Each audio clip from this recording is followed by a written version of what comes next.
Hello and welcome to the Devon Man Shed, and welcome back to my channel. Now this is a first, a Japanese aircraft. Now I've actually built 1/72nd scale Japanese aircraft, but they've been projects that I've done off camera and way back in the early days as well, where I got back into the hobby. So I thought it's about time I'd done a 1/48 scale build of a Jap plane, and this came up for sale. It was on Amazon, I believe, and it was going quite cheap, and I thought to myself, I'll give that a go. Now it's cheap because it's actually an old kit, but it's a bit of an oddball because judging by the production timeline and information that I've garnered off other people doing reviews on it, it seems to have a mixture of old and new tooling in it, so it's difficult to sort of pin it down to a particular year. But either way, I obviously didn't balk at buying it because it's a Tamiya. It's going to go together okay. And to be honest, a lot of them were banging on about the raised panel lines. Don't really bother me that. So my usual modus operandi will be to sort of do a little box in review, just to explain what's in the box, and then I shall show you the sub-assemblies being made. Usually I go through the instructions explaining the assembly procedure and flag up any problems I had with it, and then I will introduce that particular sub-assembly actually finished and painted, and then I should be following it through with the clips of the spraying of those parts. So I'm going to set my camera up now and we'll take a nosy inside the box, see what we've got here. So I'll see you in a minute. Right, let's take a look inside.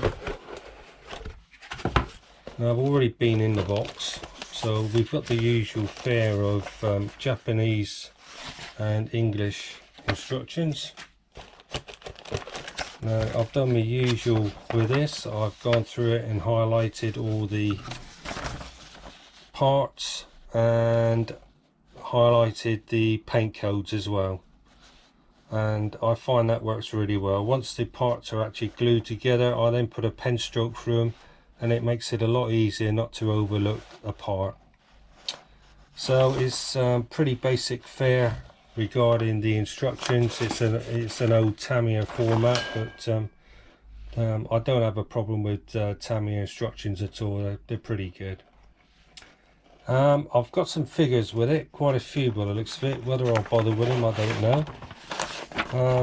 The other thing about this here, I've noticed that we've actually got 8 different decals, or schemes I should say, to choose from.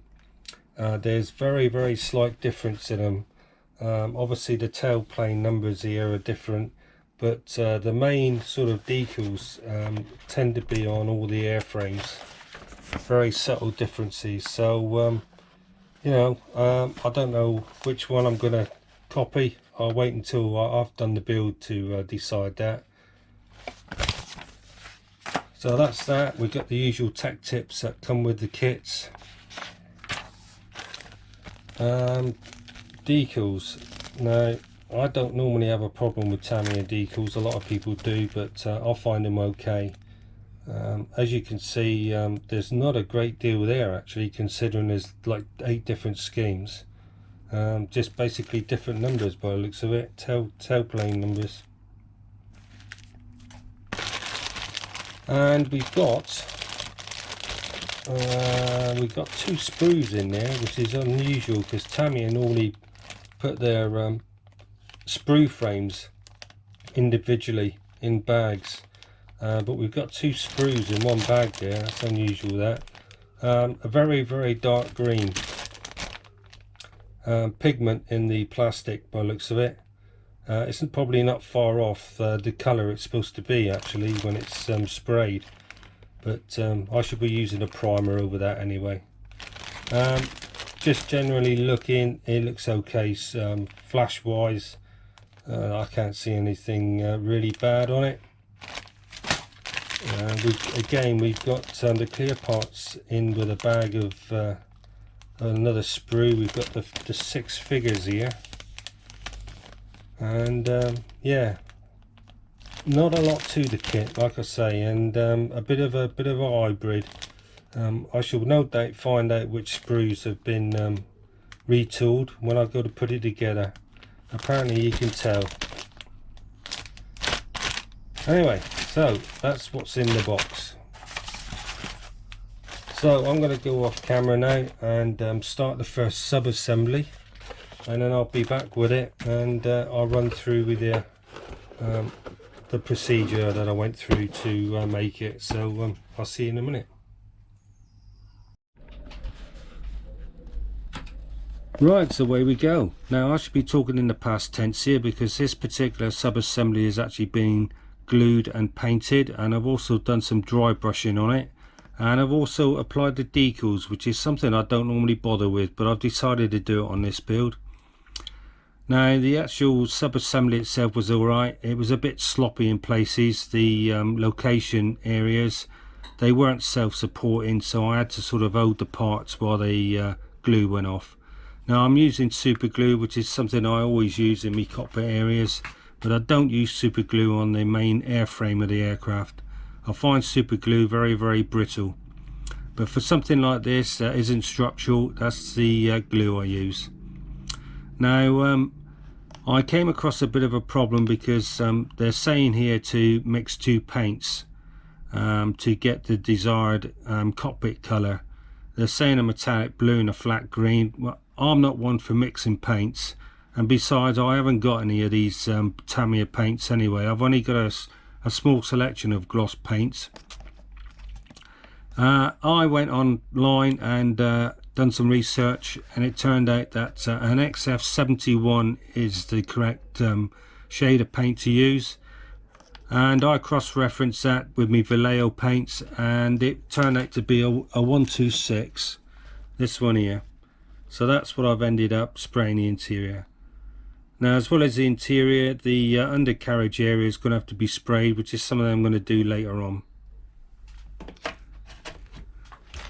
So other than that, everything went together really nice. You know, it is what it is of its age. You know, it's just a shame that it's a bit sloppy in places, but nevertheless, it's okay. The other thing I need to chat to you about is the two fuselage halves. I've actually gone ahead and sprayed the inside of the cockpit area on these fuselage halves, and this is what I've got so far. That's been primed, and it's been sprayed with that cockpit green, and I've done some dry brushing with an aluminium paint on it, and obviously I've done both sides. So that is now ready to be glued together, and here's the actual cockpit area and the decals that I put on, if you can see that. That again has been dry brushed with an aluminium, gives it a nice effect. I don't spend a lot of time on my cockpit areas, because at the end of the day you ain't going to see a lot once the canopy's on, but I do enjoy this part of the build, so it's something I do. But normally if something's hidden on a fuselage, I don't bother bothering with it. I find it's a waste of time. But yeah, I enjoy doing the cockpit areas. So that's where we are, folks. So the next stage now is to join those two fuselage halves together, and I believe this cockpit area actually goes up from underneath the fuselage. So I'm going to go off camera now and do that, as well as joining the two halves together. I shall progress and join the wings together as well. I don't know whether I'll progress any further than that. I might just do this sub-assembly as well, and then I'll come back to you with them. Obviously some of the parts painted. This might be painted actually before I glue it on, but the wings obviously are going to be left until the main fuselage is completed. So I'll see you in the next clip.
Right, so I've gone ahead and joined both halves of these fuselages together, and unfortunately it's not one of Tamiya's best kits.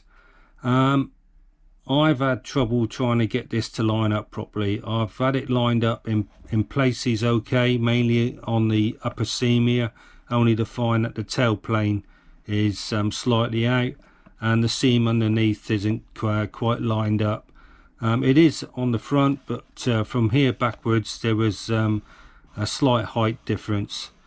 There is play in the pins and the holes here.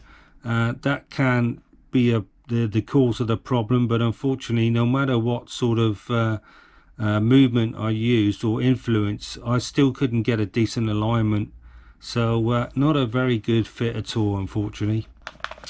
Now the sub-assembly down here of the cockpit, that went up inside, and it went exactly where it's supposed to have done, and I didn't have any trouble with that at all. It located exactly where it's supposed to have done, and never had any issues with it. Now we come to the main wing here. Now again, I had a very similar trouble to what I had with the fuselage. It was lining up in places again, and I was finding mainly on the tips that it was out, and it could be the fact that the dihedral isn't quite right.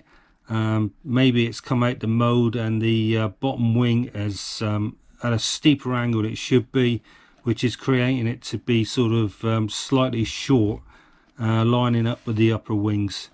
So yeah, not a very good fit, and again I've had to spend some time fettling that. Yeah, not a very good fit at all. Wasn't impressed with it. But the actual fitting of this assembly on the actual fuselage was lovely. I didn't have any trouble with it, which is rather odd. I had a nice fit in here when it met the fuselage. I didn't have any gaps or anything, and it went on, and it was perfect. So it was a shame, really. That was the first part of the kit, really, where it's actually gone together properly. Now we got the motor down here. This is basically a little sub-assembly, and this had to be sprayed gunmetal. I don't have a gunmetal, so I made up some paint from the Humbrol range, which was a silver and a black. Now Humbrol paints are bloody awful to go for an airbrush, but I risked it because it was such a small area to spray, and I've managed to do it, but it didn't like it in the airbrush. So this is actually more or less finished. I've got a bit more detail to do with this, but that's all done. That. So then I went on and thought to myself, right, let's get the tail fins on. Now this is where the fit was absolutely lovely on this. I located these in their slots, and they were self-supporting, and I just pushed them in, and bingo, I just let them dry. I didn't have to support them or nothing. Lovely tight fit. Really impressed with that. And like I say, the join here to the fuselage was good. They're showing the engine being glued, but the engine and the cowling I'm leaving right to the end. As I've explained to you in the past with other videos, that if I start fitting undercarriage assemblies to this, they end up broken. So what I'm looking for at the moment is to get this to the stage where it's the main airframe's made, so I can get on and paint it, which is where I am. So here's the actual motor itself. Like I say, I've still got some detailing to do. I've got some I'm going to paint these copper, I think, and it's come out all right. That went to glued together okay. And here's the main airframe. I've got some cotton wool in the cockpit there. This is something I use for me masking, and you know, as you can see there, pretty good fit on the wings to fuselage. You can't argue with that. And now you can see that there's a nice join there, which there was anyway, because I tend to use the upper seams as a datum, and then if anything else is out, it will be on the lower seam. But I didn't have any trouble with this. at all fitting. It fitted lovely here. I've got to paint the undercarriage wales with the same colour as what I've done the cockpit, but I shall hand paint those. So yeah, that's where we are. So what I've got to do now is actually spray the underneath with a grey, and the upper surface is going to be sprayed green. And then I think I shall come back, because I shall probably go ahead and spray some of the other parts as well, such as the cowling and the prop. So in the meantime, you'll see me priming this and the motor, and I'll be back with you with it sprayed the upper and lower colours. So I'll see you then.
Right, so I've gone ahead and given this airframe a coat of paint on the lower part and the upper part, and it's been very successful. It was a pleasure to spray that one. I didn't suffer any bleeding on the masking side of it, so all in all it was a nice little paint job. As I explained in the previous clip, I left the motor off, but this motor is actually now glued to the fuselage, and also the cowling is, which I'll show you in a minute. There's other parts that I've actually glued and attached to the airframe, such as the rockets, the drop tank here, which was a bit of a problem because one of the brackets broke, but I managed to get round it. The undercarriage has gone together, and that's all painted, but the canopy and the prop and the gun armament, it goes on the wings here, I've left all that off until last. It all went together really nice. I didn't have any trouble with it. It was pretty simple, straightforward undercarriage here. Sometimes these can be a bit awkward, but I just located them, and they seem to set okay. Sometimes you get a bit of alignment issues with these because this particular part here actually rocks on this part, and it's difficult to sort of keep them straight, but I just laid them on and they were all right. Lovely little fit.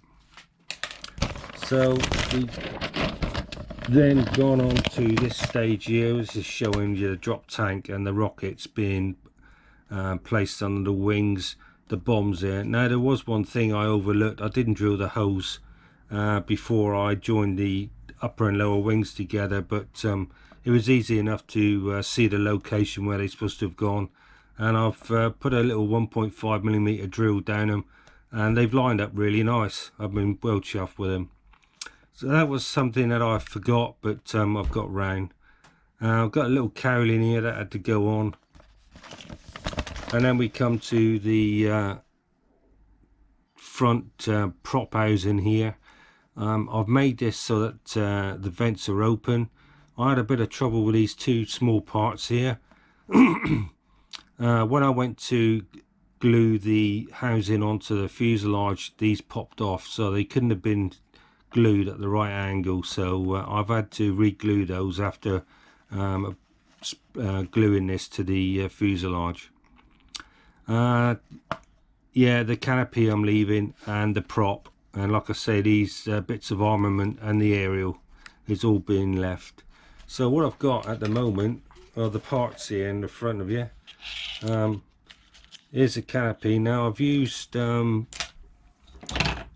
liquid masking. This is Vallejo liquid masking. This I find it alright actually on smooth surfaces. I don't get on with liquid masking on matte painted surfaces, but that there, as you can see, has been blanket sprayed with the green. I shall give that a coat of matte varnish when I do the final coat on the airframe, and I'm hoping that that should be alright. That should just peel off then, and I'll get a cocktail stick if I've got some paint that's gone on an area where it shouldn't do. So that should be okay. That the prop here, they suggested a reddy brown for the prop, and I believe this is like a German colour. I think I used here. You'll see what I used in the clips after this clip, because I've sort of elaborated the actual paints I've used. And the undercarriage here, I've painted the inside of those areas there with the same colour as the cockpit, and all in all that went together okay. And these I've left on the sprues because I find them easier to spray when on the sprues. This is the armament and the aerial, and the actual plane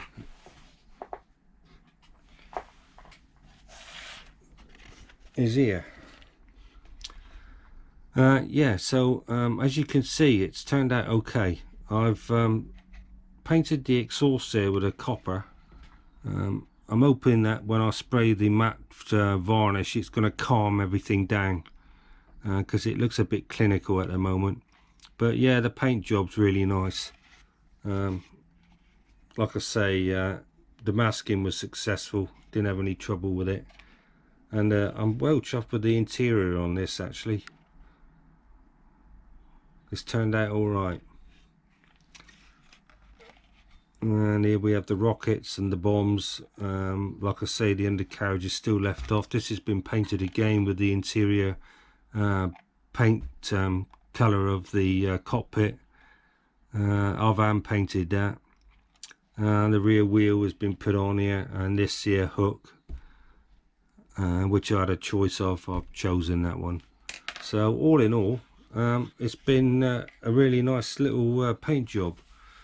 Now my plan of action now is to spray that with a clear Humbrol clear varnish, gloss coat, and then I will apply the decals, and then once the decals have been applied, I will then spray it all with a matte varnish. And when I spray it with a matte varnish, the undercarriage and everything else should be attached.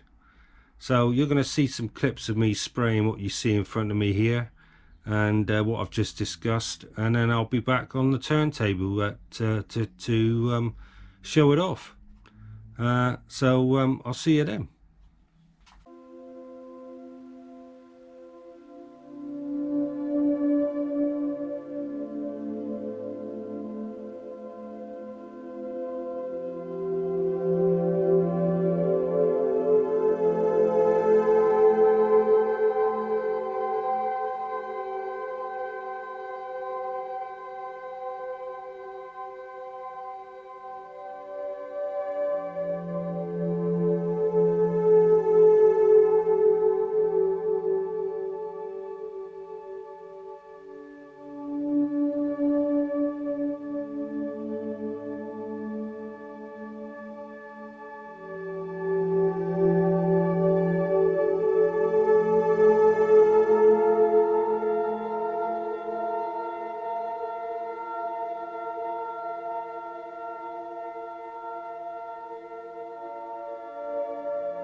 Right, so there she is, all finished. Now that was a bit of a struggle. That fuselage assembly there wasn't all that great, and I had to do a lot of fettling with that. But I must admit that what fettling I've done, you can't actually see it. So I'm happy with the way that that's turned out actually. Same with the upper and lower wings. They were a very poor fit, and I've managed to profile those, and they're looking okay. I'm well chuffed with the way that turned out. So what initially was a bit of a nightmare, I've ended up overcoming it. Now when I went to fit the canopy right at the end of the build, after spending an awful lot of time masking this multi-framed cockpit canopy up, I dry fitted it, and it doesn't fit properly. I've got this horrible gap here, and I investigated it, and I tried to see if I could do something about it, and I couldn't find any way of getting rid of this gap here. And when I laid the canopy on a flat surface, I could see that there's a slight twist with this canopy. Now that's very, very unusual to get a twisted plastic component. It's a shame, because a canopy can make or break a model, and unfortunately it's letting this build down. After going to all that trouble of getting the airframe sorted out and looking respectable, this has ended up letting the build down. Anyway, apart from that, the paint job, I thoroughly enjoyed spraying that. I didn't have any trouble with any bleeding or anything, and I had the actual paints that were required, and also the decals went on okay. I never had any trouble with those.